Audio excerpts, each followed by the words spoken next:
Bonjour à tous, j'enchaîne directement sur une nouvelle vidéo, cette fois qui va porter sur des masques naturels pour tout type de peau. Alors il y a quand même beaucoup de choses à avoir, je les ai choisis en fonction de ce qu'on a chacun dans nos armoires et dans nos frigos.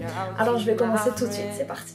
Alors je commence avec le premier masque qui est un masque pour peau sèche. Pour cela vous aurez besoin tout d'abord d'une huile au choix, une huile végétale que vous choisissez. Ici je prends une huile d'amande douce achetée chez la boutique du coiffeur à environ 3 € et elle est vraiment superbe.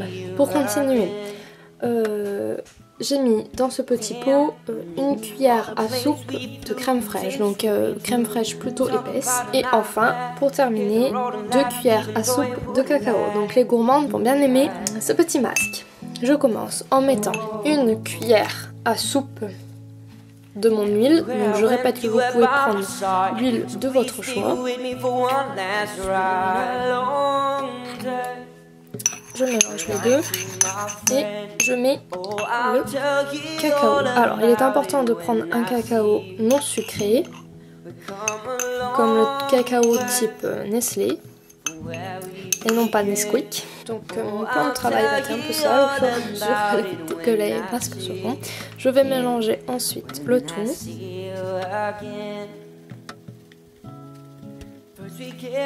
Alors voilà, j'en ai bien mis partout et on obtient une pâte bien homogène, bien lisse, prête à être appliquée sur la peau et à laisser tenir 20 à 30 minutes.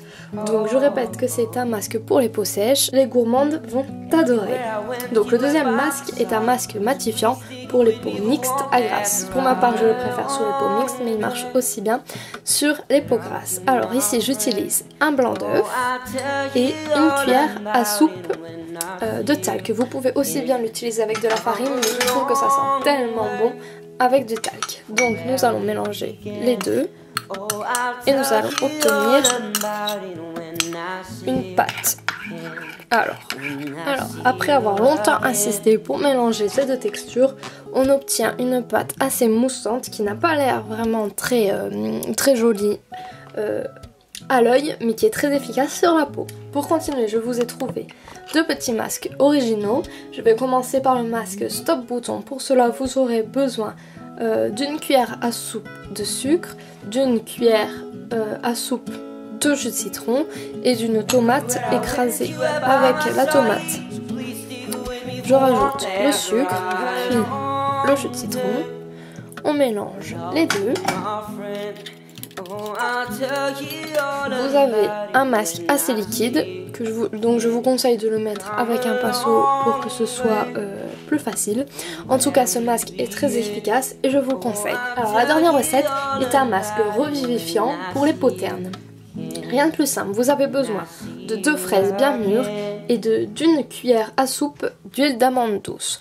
Donc les fraises, il faut en fait les écraser et rajouter une cuillère d'amande douce. Et voilà ce que ça donne. Alors essayez d'écraser vos fraises un peu mieux que moi, j'avoue que j'ai bien galéré. Mais en tout cas, ce masque est aussi très bien efficace. Alors j'espère que ces recettes, tout aussi gourmandes les unes que les autres, vous auront plu. N'hésitez pas à me le dire et si c'est le cas, abonnez-vous à ma chaîne. Allez, ciao!